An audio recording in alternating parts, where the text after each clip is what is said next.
Gloire à Dieu, gloire à Dieu, gloire à Dieu. C'est votre frère Brian. Alors, c'est une série assez intéressante, assez drôle qu'on va faire. On va parler des plantes dans la parole de Dieu, de comment est-ce que développer sa puissance spirituelle par la nature. Ce qui veut dire qu'il y a un autre moyen en fait d'avoir plus de puissance spirituelle à travers des plantes qu'on va voir au fur et à mesure, à travers des choses banales, plutôt que de jeûner et prier 40 jours. Voilà. Il faut savoir que c'est une grâce en fait d'avoir ce genre de choses, d'avoir ce genre de choses-là.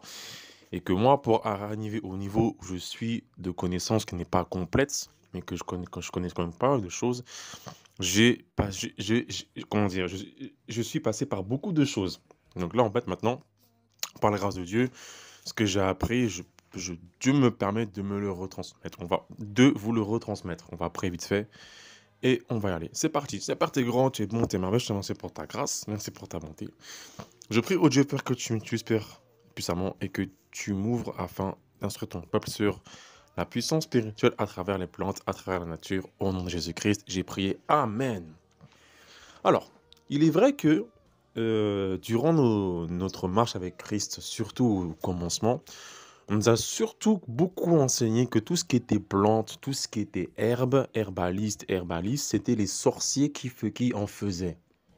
Et c'est vrai qu'aujourd'hui, on sait que au village, on veut un truc, on veut de la chance, on veut de l'argent, on veut être guéri, on veut être bien, on veut des choses de ouf. Donc, on va chez le marabout et le marabout nous donne les plantes et on peut aller vivre dans le péché et aller en enfer. Non, c'est pas comme ça que ça marche. Il faut savoir que c'est Dieu qui a créé les plantes. Chaque plante sur Terre a un pouvoir spécial qui lui est attribué et c'est Dieu qui a créé les plantes. Mhm. Le problème, c'est qu'en fait, c'est les enfants de Satan qui ont le savoir des plantes. Et Satan enseigne à ses enfants les plantes pour faire du mal. Il y a une plante que je connais, une plante que je connais, c'est une plante qui est assez costaud. Quand quelqu'un mange cette plante-là, en fait, elle va avoir de la puissance dans sa bouche, en fait. Donc c'est une plante que je recommande pas si tu es quelqu'un qui parle beaucoup ou qui, comment dire, qui se met en colère facilement. Quand tu manges cette plante-là, au fur et à mesure, tu gagnes de la puissance dans ta parole, en fait. Et il y a des voleurs, en fait. Donc, moi, je viens du Ghana, hein. Donc, cette plante que je parle, elle pousse un peu partout, Jamaïque, Floride, vers tout ce qui est, comment dire, Golfe de Guinée, etc., là-bas. Lorsque les voleurs, ils savent que cette plante-là, elle fait beaucoup de choses. Donc eux, en fait, qu'est-ce qu'ils font? Pour pas se faire attraper, ils savent que la plante, que si, comment dire, tu manges la plante, tu peux échapper à beaucoup de choses, beaucoup de dangers, beaucoup de situations pernicieuses. Donc, les voleurs, qu'est-ce qu'ils font? Ils voient la plante, ils la mangent, et ils savent que que personne ne pourra les attraper. Parce que la plante, même si la personne c'est un voleur ou un assassin, la plante, elle va quand même respecter l'ordre que Dieu a fait en fait. Donc ce qui fait que le voleur, bah, il vole. Personne ne pourra l'attraper. Parce que la plante a donné en fait son effet sur lui. Il faut savoir que c'est Dieu qui a créé les plantes. Sauf que les humains en font n'importe quoi. C'est vraiment, il y aura beaucoup de gens qui vont malheureusement aller en enfer parce que ils ont utilisé les plantes soit pour avoir de l'argent illicitement, soit pour charmer les gens, soit pour envoûter les gens, soit pour détruire les gens, soit pour tuer des gens. Mhm. On prend la parole dans Genèse. Genèse chapitre 1 verset 12. Et cela fut ainsi, la terre produisit la verdure de l'herbe portant de la semence selon son espèce, des arbres donnant du fruit et ayant en eux leur semence selon leur espèce. Dieu vit que ça était bon, ainsi qu'il était un soir et un matin, et ce fut le troisième jour. Dieu a dit que il a créé les plantes, que c'est bon. Donc, nous les chrétiens, nous sommes un peu superstitieux, mais il faut renverser en fait cette superstition pour accepter la vérité que c'est Dieu qui a créé les plantes, mais que c'est les sorciers qui font n'importe quoi avec. En France, il y a des plantes. Lorsqu'on prend le doliprane, je sais que c'est l'écorce d'un arbre qu'on prend qui nous guérit. Et ben, c'est pareil pour les plantes qu'on entend au bled. Il y a des plantes, quand tu prends une plante, ça va t'ouvrir les yeux spirituels. Ce qui veut dire que tu vas voir tous les démons sur terre qui sont cachés. Et bref, voilà. Il y a des, il y a des plantes comme ça. Mais c'est Dieu qui a créé ça. Il y a une plante que je connais qui est que dans les régions tropicales. Bon, on ne peut pas l'amener en Europe, sinon elle pourrit. C'est vraiment dommage. En fait, c'est une plante, quand vous la prenez, vous la roulez en 4, en sorte de boule en fait. Et il faut l'exposer en fait sur le toit d'une maison ou sur un arbre dans un quartier. Et écoutez bien ce que je dis, hein. Si un sorcier passe, la plante automatiquement, elle va forcer le sorcier à faire une projection astrale. Ce qui veut dire que, donc lorsque c'est fait, en fait, lorsque la plante va faire ça, le sorcier sera devenu un petit ver de terre en fait sur la plante. Je répète, cette plante-là, lorsqu'elle est roulée en 4 et qu'elle est mise en fait sur un arbre dans un quartier ou sur le toit d'une maison, si un sorcier passe, le sorcier va automatiquement, la plante va agir comme un aimant et elle va faire en sorte que le sorcier va faire une projection astrale et elle va transformer le sorcier en ver de terre. Ce que je dis, c'est pas, ce que je dis, c'est pas des légendes. C'est la vérité. Donc, si voilà, donc la plante, je dirais pas son nom. Je la connais pas, je dirais pas son nom, mais ça me fait mal. L'histoire m'a fait grave rire. Donc, si toi, tu as un couteau et que tu vois des vers sur la plante, tu prends ton couteau, tu peux piquer le ver et tu verras qu'il y a des gens qui vont commencer à crier dans le quartier. C'est qu'un sorcier orgueilleux, trop de fierté, trop d'arrogance, qui va faire comme ça, pour pas, pour pas qu'on entende crier. Oui, oui, oui. Ça, c'est une plante. Si franchement, cette plante-là, je l'ai entre mes mains.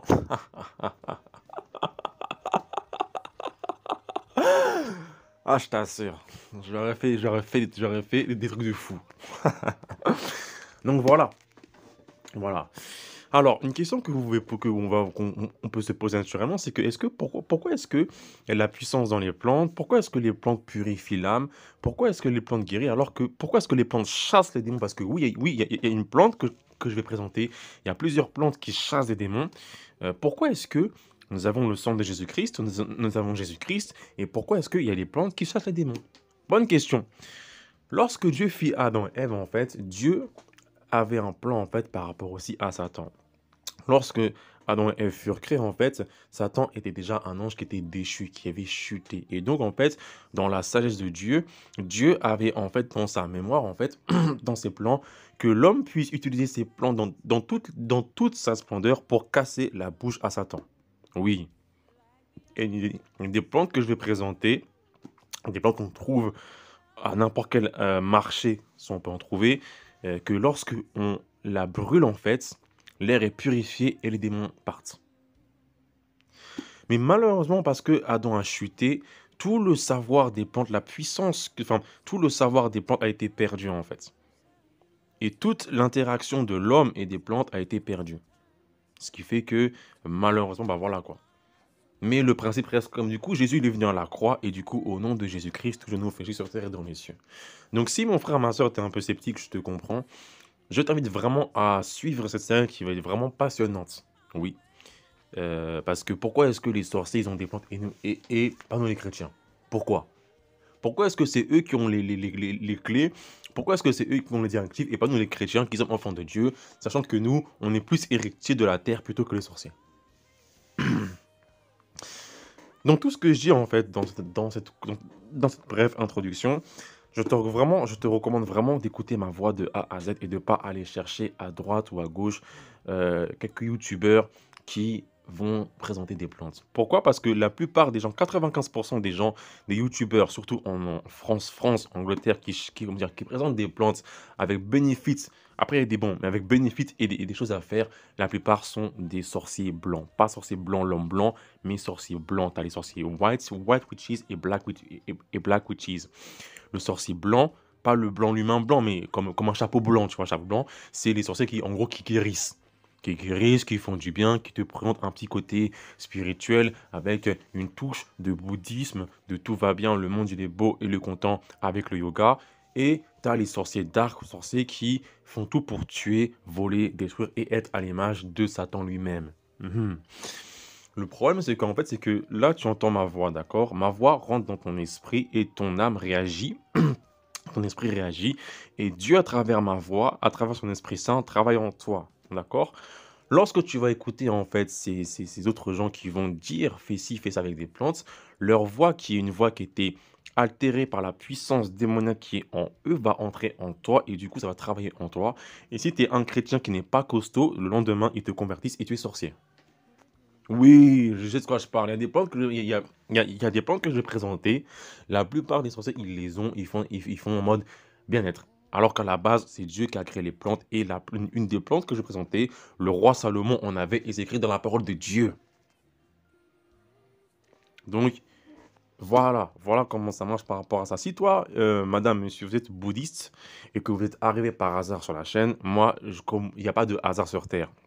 Jésus-Christ vous aime. Jésus-Christ a créé les plantes. Nous sommes tous pécheurs devant la face de Dieu. Il y a l'enfer et le paradis. Et malheureusement, le péché mène en enfer. Et le péché, ça peut être tout ce qui est adultère, fornication, petit copain, petite copine, jalousie, vol, etc. Toutes les choses cachées dans le cœur. Et malheureusement, le péché mène à l'enfer. Donc si vous êtes bouddhiste, sachez que Jésus vous aime. Même si vous êtes... Il n'y a pas de religion. Jésus vous aime. Jésus est allé à la croix pour vous. Il est mort à la croix pour vous, ressuscité pour vous, pour que vous puissiez être avec le Père et Jésus-Christ au paradis, au siècle des siècles. Voilà. Donc n'hésitez pas à me contacter si vous avez plus d'informations ou laissez un commentaire. Mais Jésus-Christ vous aime. Jésus a créé les plantes. Et dans le bouddhisme, il n'y a pas de péché. Je sais que dans le bouddhisme, j'ai étudié, il n'y a pas de tout le monde est beau, il est content, chacun s'habille comme il veut, chacun est impudique, chacun vit dans la fornication. Non, Dieu a créé le mariage, Dieu a créé le sexe, sauf que c'est dans le mariage et c'est pas en s'habillant bizarrement. Non. Quand Bouddha il est venu, il a juste instauré les principes de Dieu qui font du bien et du coup, tous les gens qui vivent dans le péché, ils risquent d'aller en enfer. Voilà. Donc, Jésus vous aime, madame, monsieur. Jésus ne veut pas que vous ayez en enfer. Jésus vous veut avec lui pour toujours au paradis. Ok? Donc, ceux qui sont chrétiens, qui sont sur la chaîne, écoutez ma voix, restez dans le droit chemin. Si tu écoutes ce que je te dis et que tu refuses d'écouter ma voix, c'est ton problème. Si tu arrives à un malheur parce que tu as écouté un gars et que tu étais trop curieux, c'est ton problème. Voilà, c'est pas mon problème. Moi, devant Dieu, je dis voilà, j'ai prévenu, il n'a pas écouté, il se débrouille, c'est son problème. Chose importante. Dans les plantes, en fait, que je vais dire, que je vais mentionner, plantes que j'utilise depuis un bout de temps par la grâce de Dieu, en fait, euh, euh, il faut savoir que il faut vivre une vie de sainteté.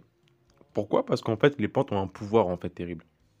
Et le problème avec l'humain, c'est que lorsque l'humain se sent bien, il pense que tout est OK. Ce qui veut dire que si un humain vit dans la fornication et qu'il prend les plantes que je présente, il va encore se sentir vraiment très bien parce que la plante, elle va agir même si la personne vit dans le péché et parce que la personne va se sentir très bien, automatiquement, elle va dire que moi c'est bon, il n'y a aucun péché.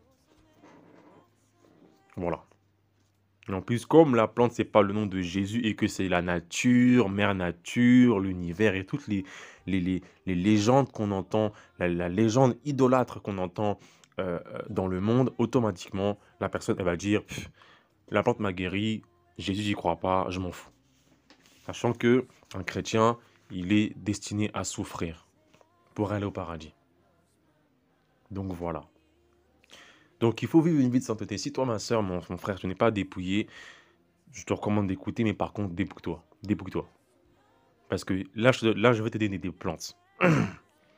Si tu tombes dans le péché, mon gars, si tu tombes dans le péché, franchement, t'es mal barré. Tu peux aller en enfer, mais t'as plus de chances d'aller en enfer plutôt que là maintenant où je te parle. Ah oui, oui, oui. Parce qu'il y a des plantes que je vais donner avec des directives à faire qui vont purifier l'âme. Et si en fait tu te ressous, tu retombes dans le péché, mon Dieu, mon gars, mais fallait même pas goûter les plantes. Tu vas prendre archi cher en enfer. Ah oui, oui. Donc si ma soeur, mon frère, t'es là, ma soeur, t'es là, t'es encore tes faux ongles, faux maquillage et que tu veux vraiment être dans cette dimension des plantes, dépouille-toi à 100% et marche non selon la chair, mais selon l'esprit, qui est la vie et la paix en Jésus-Christ. Accordé à Romains 8,5, si je ne me trompe pas. Ok? Donc, on va aborder plusieurs choses. On va aborder des plantes, on va parler du miel, On va apporter du miel, on va parler de beaucoup de plantes qui choses, on va voir des ça va être très drôle, ça va être vraiment fun. Il y aura des exemples concrets, des actifs, des choses à faire, voilà. Donc voilà pour cette courte introduction. Donc, il y aura peut-être 7 à 8 vidéos pour que je puisse bien prendre les choses. Donc voilà pour cette courte introduction. Ça va être cool, ça va être fun. Donc que Dieu vous garde, que Dieu vous bénisse. On se revoit pour la seconde vidéo. Ciao.